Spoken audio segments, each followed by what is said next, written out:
today we are going to have a yoga flow, which you can do anywhere, let it be at home or at the studio, which will focus mainly on the legs, okay? So we are going to build strong legs, toned legs as well, using yoga poses. Alright, so get ready and let's flow together.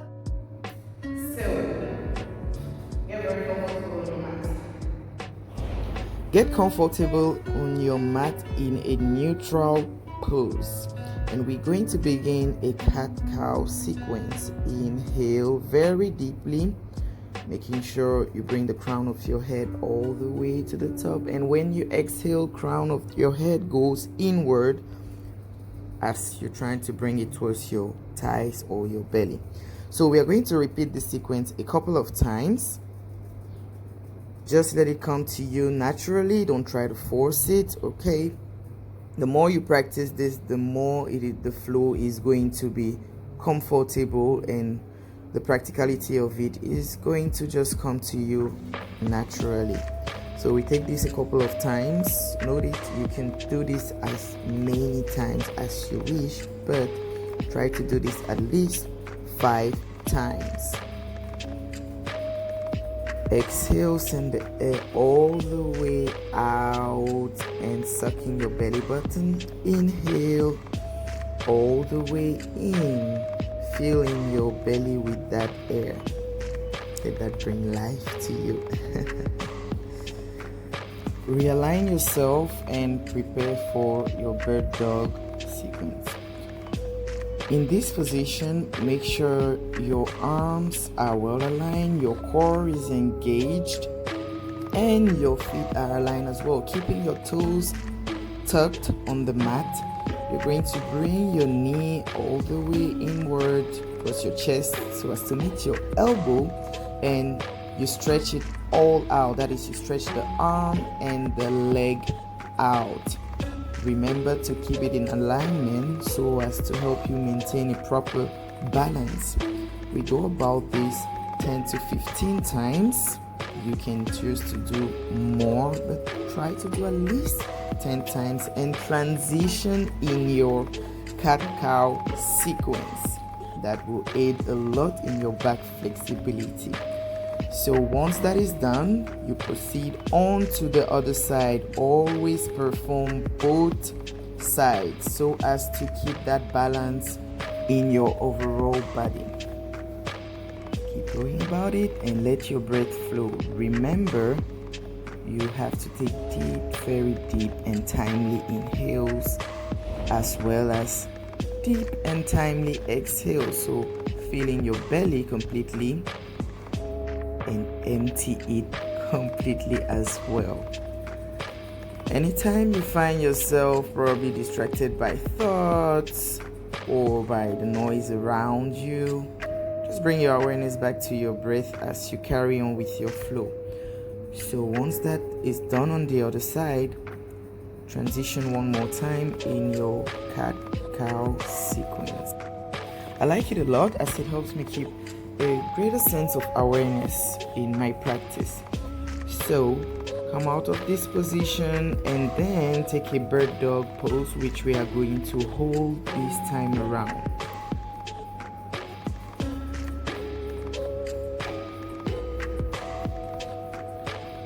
It's alright if it becomes a little bit challenging, just breathe it out.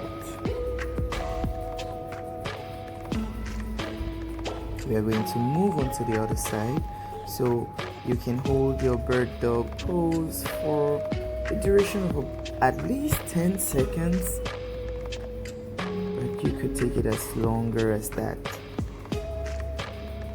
Remember, we are trying to build toned legs, so the legs are going to do that work. Bring it back gently and notice as cat-cow is our transition pose, so harness it as much as you can.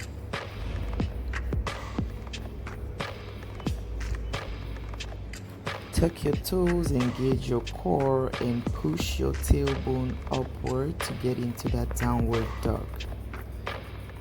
Notice as the arms are stretched out and we are more like in a triangular position with the feet stretched out. So try not to have your knees bent, and as much as you can, put that sole of the feet on the mat, okay? Don't be on your toes. So we are going to take a three-legged dog. In the knee inward towards the chest, you're going to push that leg up and stretch it out up in the air.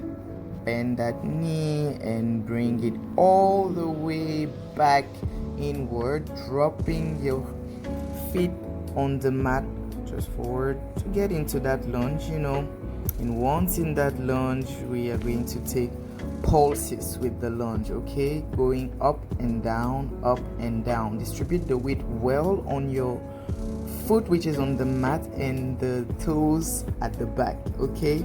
As those are what carry the body. So we pulse for about 10 to 15 times, but you can go as much more as you want. And with the last one, we just hold that lunge pose in that position. Keep your core engaged and your breath flowing. We're going to move on to the other side, but before we transition in our cat cow sequence, as you know already.